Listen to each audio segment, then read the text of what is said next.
490이다.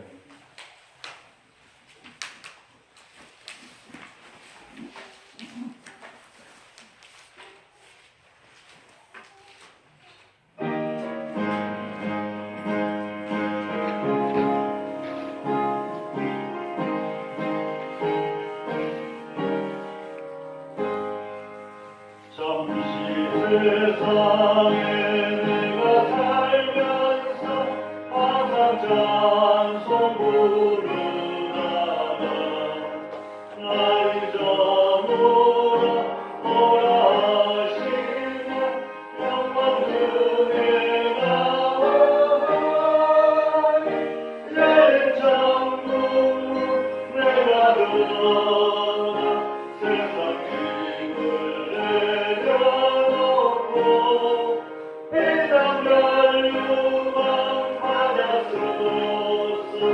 주와 함께 이 살리 눈물 골짜기 흐르면서 나의 갈 길 가라누에 주의 품 안에 내가 안기며 영원토록 살리라. 내 천국은 내가 들어가 세상 짐을 내려놓고 이런 별유망 받았으로서 주와 함께 이 살리 맑은 길 걸어가며 사는 것도 옳은 기뻐 오늘 나의 몸 싣도록 서서 없는 날이 밝아오니 내 천국은 내가 들어가 세상 짐을 내려놓고 이런 별유망 받았소서. 주와 함께 이 살리 한숨마디로 쉬고 멈는다 사모하며 기다리니 내가 그리던 주님의 올때 나의 기쁨 넘치니 내 천국은 내가 들어가 세상 짐을 내려놓고 이런 별유망 받았으로서 주와 함께 이 살리.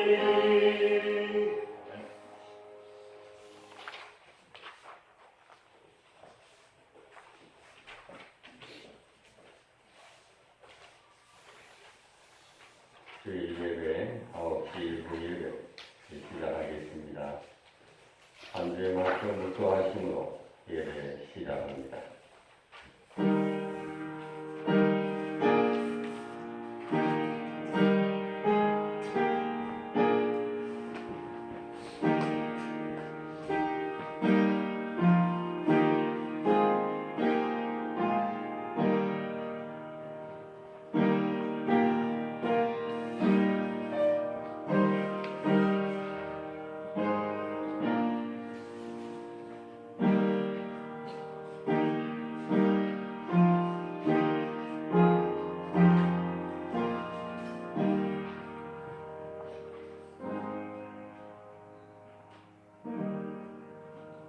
여호와께서 그의 백성을 속량하시며 그의 언약을 영원히 세우셨으니 그의 이름이 거룩하고 지존하시도다. 여호와를 경외함이 지혜의 근본이라. 그의 계명을 지키는 자는 다 훌륭한 지각을 가진 자이니 여호와를 찬양함이 영원히 계속되리로다. 찬송가 10장을 찬송합니다.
찬송하리로다. 하나님 곧 우리 주 예수 그리스도의 아버지께서 그리스도 안에서 하늘에 속한 모든 신령한 복을 우리에게 주시되 곧 창세전에 그리스도 안에서 우리를 택하사 우리로 사랑 안에서 그 앞에 거룩하고 흠이 없게 하시려고 그 기쁘신 뜻대로 예정하사 예수 그리스도로 말미암아 자기의 아들들이 되게 하셨으니 이는 그가 사랑하시는 자 안에서 우리에게 거저 주시는 바 그의 은혜의 영광을 찬송하게 하려는 것이라.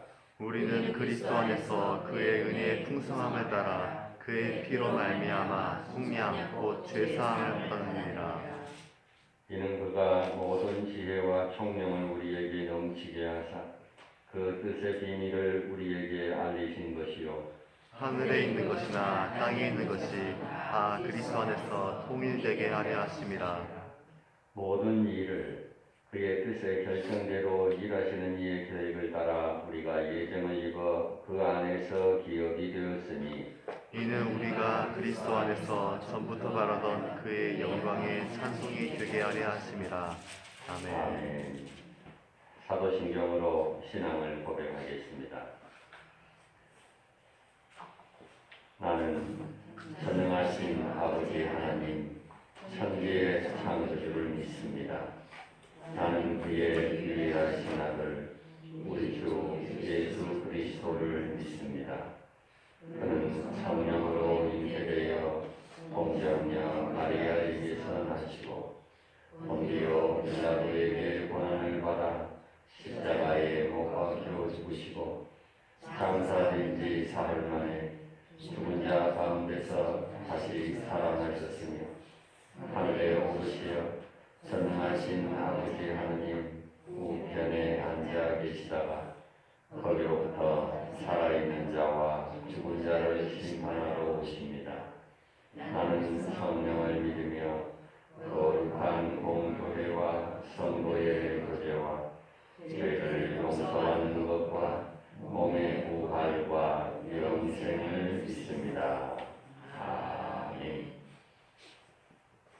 582장입니다.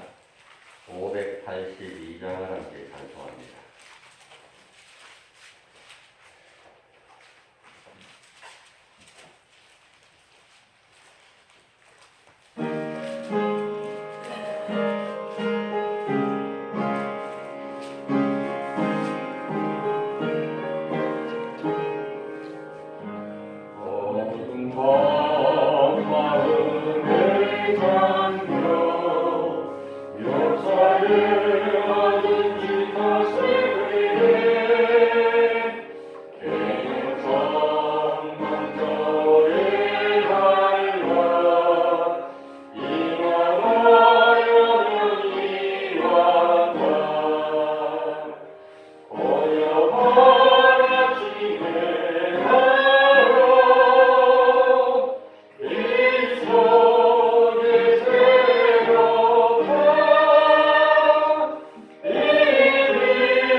주님 가르쳐 주신 기도 주기도문을 다 함께 하겠습니다. 하늘에 계신 우리 아버지, 아버지의 이름을 거룩하게 하시며 아버지의 나라가 오게 하시며 아버지의 뜻이 하늘에서와 같이 땅에서도 이루어지게 하소서. 오늘 우리에게 일용할 양식을 주시고 우리가 우리에게 잘못한 사람을 용서하여 준 것 같이 우리 죄를 용서하여 주시고 우리를 시험에 빠지지 않게 하시고 악에서 구하소서. 나라와 권능과 영광이 영원히 아버지의 것입니다. 아멘.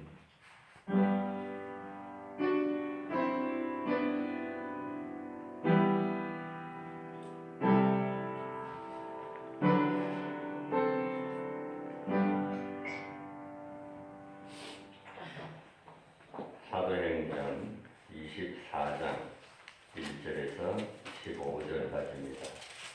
229조 사도행전 24장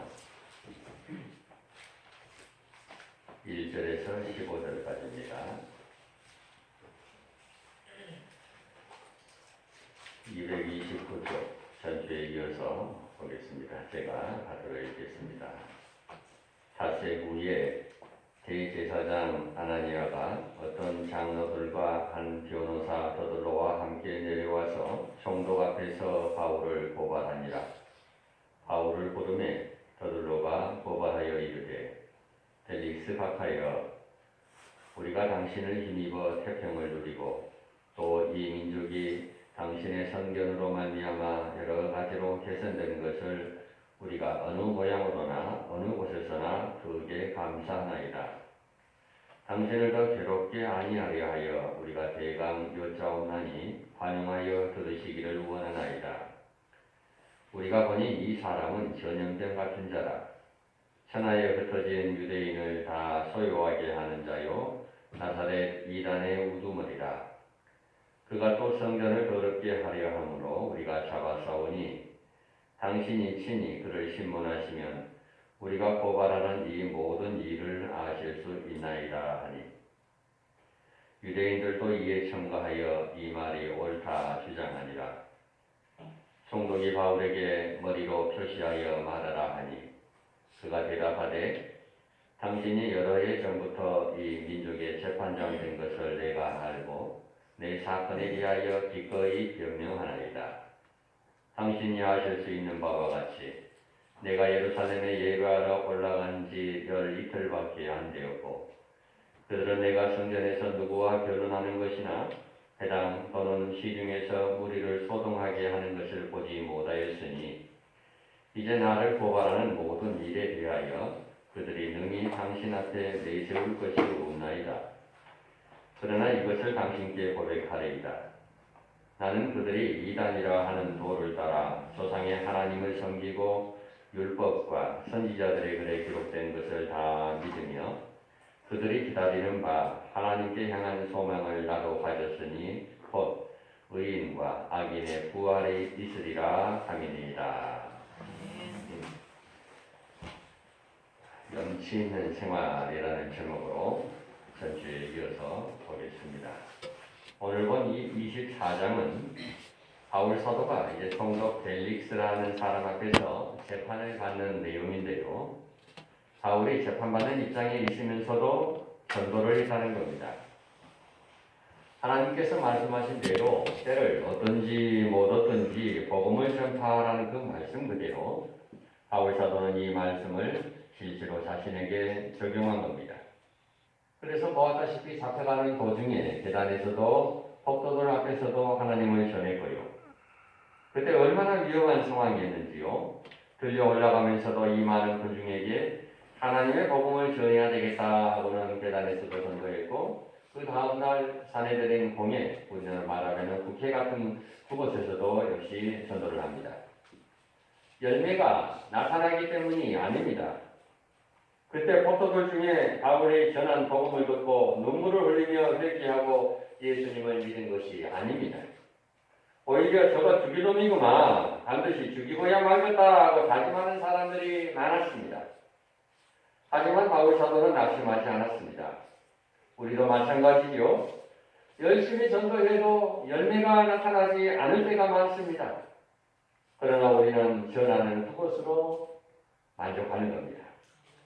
바울 사도가 공회에서 증거했으나 사람들 중에 바울을 죽이기 전에는 밥도 물도 먹지 않겠다고 절사대를 조직한 사람이 오히려 40명이나 되었습니다. 40명이나 되는 암살단이 바울을 죽이기 전에는 아무것도 먹지 않겠노라 맹세를 했지만은 그 뒤에 그들이 굶어 죽었다는 기록이 없습니다. 아마 다 분명히 먹었던 모양이에요.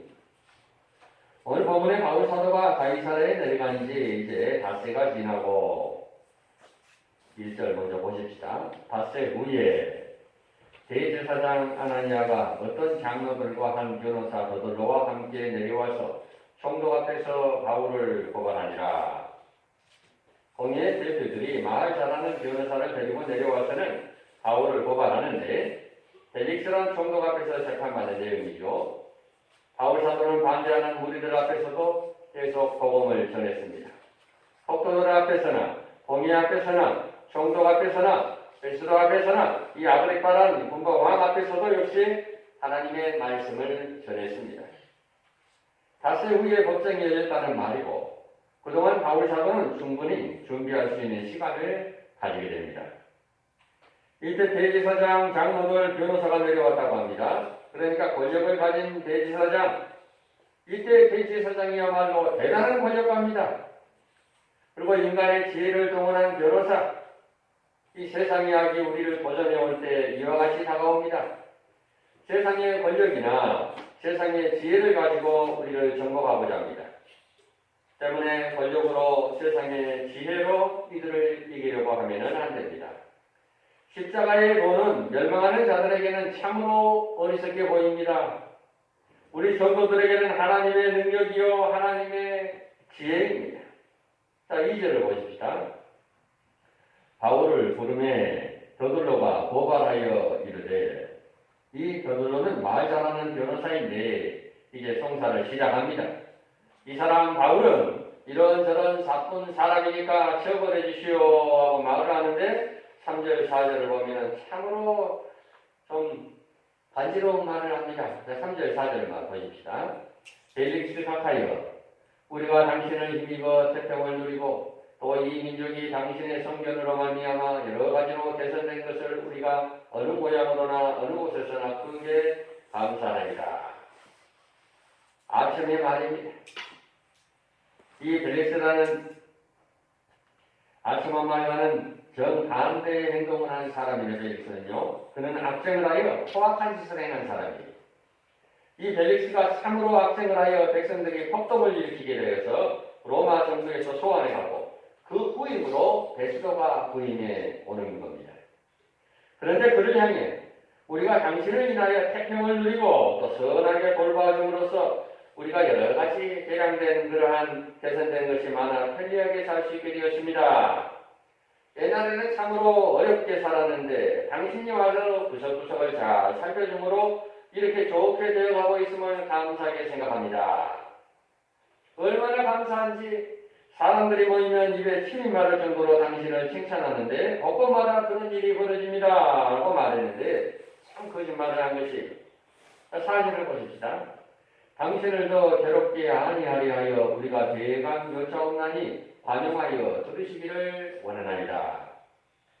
우리 민족의 일을 가지고 당신에게 와서 재판을 해달라고 부탁하게 되어서 참 성공하기 그지없습니다. 이 말입니다. 우리 민족의 일을 우리가 해결하지 못하고 당신에게 와서 번거롭게 하고 있으니 미안하니 그래도 몇 마디 올리겠으니 들어주십시오. 너그럽게 잘 들어주시기를 바란다고 점잖하게 아첨을 합니다. 5절 보십시다. 우리가 보니 이 사람은 전염병 같은 자라 천하에 흩어진 유대인을 다 소유하게 하는 자요 나사렛 이단의 우두머리라. 복음을 전하는 바울에게 별명을 붙이기를 전염병 같은 자라고 합니다. 전염병이 무엇입니까? 금방 번지는 것을 전염병이라고 합니다.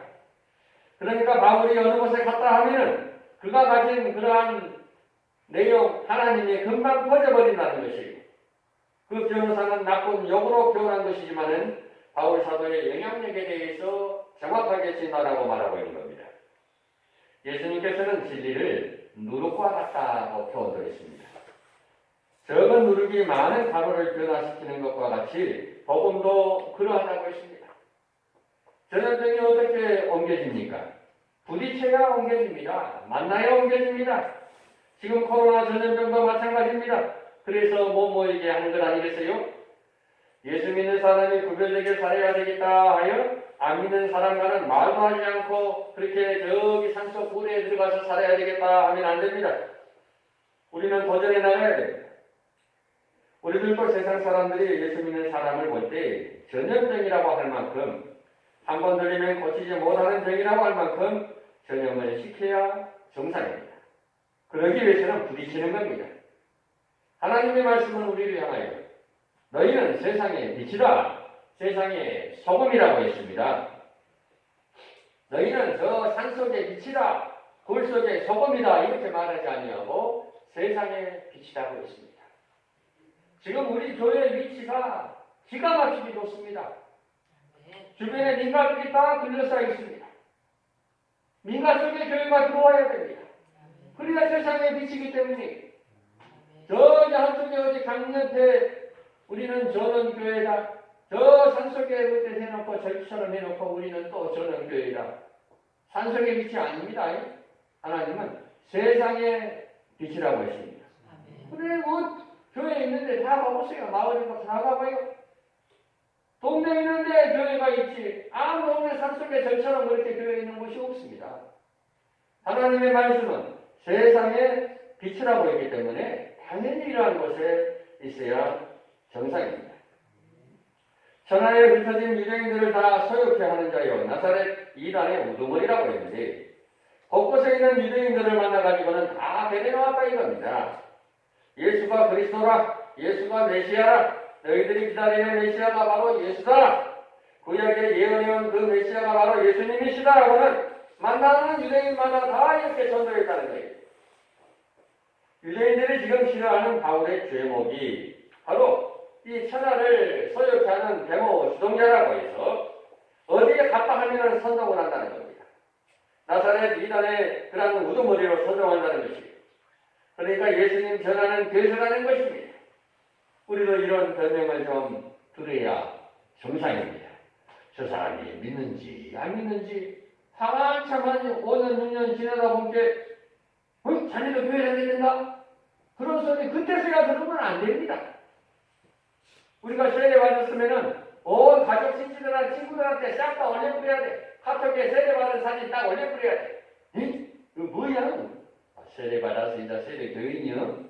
좀 이따가 또 집사님 되면은 나 어디 교회 집사 땅에서 올려뿌려야 돼. 니도 교회 다니구나. 올려뿌려야 됩니다. 그건 정상입니다. 세상의 빛이라고 했으니까. 6절을 보십시다. 또 그가 또 성전을 더럽게 하려 함으로 우리가 잡아싸우니 다른 곳에서는 유대인들을 찾아가 전염을 시키더니 예루살렘에 와서는 성전을 더럽히는 짓을 했다는 것입니다. 그때 바울 사도가 헬라 사람을 데리고 갔기 때문에 틀림없이 이들을 성전에 데리고 들어갔을 것이다 하고 데리고 들어가지 않았음에도 불구하고 짐작함으로 단정하고는 성전을 더럽혔다 제목을 붙인 겁니다. 자, 7에서 9절까지 8절 보십시다. 당신이 친히 그를 신문하시면 우리가 고발하는 이 모든 일을 아실 수 있나이다 하니 유대인들도 이에 전가하여 이 말이 옳다 주장하니라.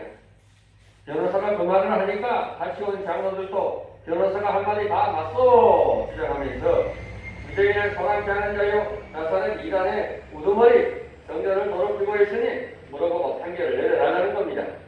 10절을 보십시다.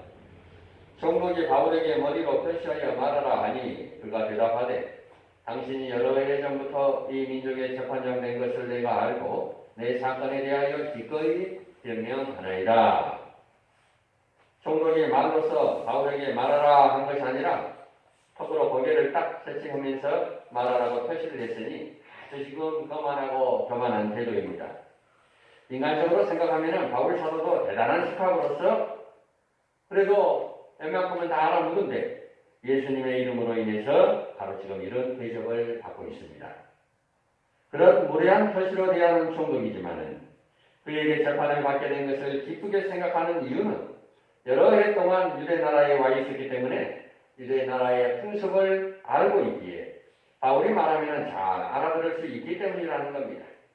이게 막 금방 총독으로 부임해 왔다면은 유대인의 풍습도 모르고 성전에 대한 법도 모르기 때문에 알아듣기가 어려울 텐데 벌써 여러 해가 되었으니 잘 알고 판결해 줄 것이기에 고맙다는 말을 한 겁니다.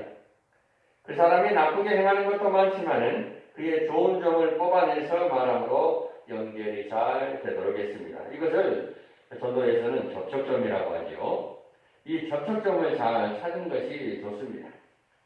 어떤 집에 들어갔는데 마침 꽃들이 아름답게 피어 있다면 참 고상한 취미를 갖고 계십니다. 이렇게 시작하면 그 사람이 기분이 좋아져가지고 가까워질 수 있고 잘 들어줄 수 있습니다. 어느 집에 가든지 나쁜 것을 말하지 않고 좋은 점 하나를 얼른 찾아서 말하면 그 사람의 마음 문이 쉽게 열린다는 겁니다. 바울 사도가 그 접촉점, 이것을 지금 잘한 겁니다. 11절 보십시다. 당신이 아실 수 있는 바와 같이 내가 예루살렘에 예배하러 올라간 지 12틀밖에 안 되었고, 저 사람들이 나를 데모 주동자라고 말을 하는데 예루살렘에 올라간 지 겨우 12틀밖에 되지 않았는데 어떻게 사람들을 모아 소요를 일으키느냐 이 말입니다. 만약 한 서너 달 정도 되었더라면 지하운동을 통해서 데모를 주동했다라고 한다면 혹 일리가 있거니와 12틀 동안에 무엇을 할 수 있었겠느냐 이 말이죠. 정확한 판단력으로 한번 생각해 보십시오 이 말이죠. 12절에 그들은 내가 성전에서 누구와 변론하는 것이나 회당 또는 시중에서 무리를 소동하게 하는 것을 보지 못하였으니 아무 증거도 없다는 겁니다. 나사렛 이단이라는 말은 몰라도 성전에서 싸운 바도 없고 시중에서 무리를 소동케 한 일도 없는데 저렇게 말하니 그런 것을 본 일이 있거든 한번 증자를 내놔보시오 말해보라는 겁니다.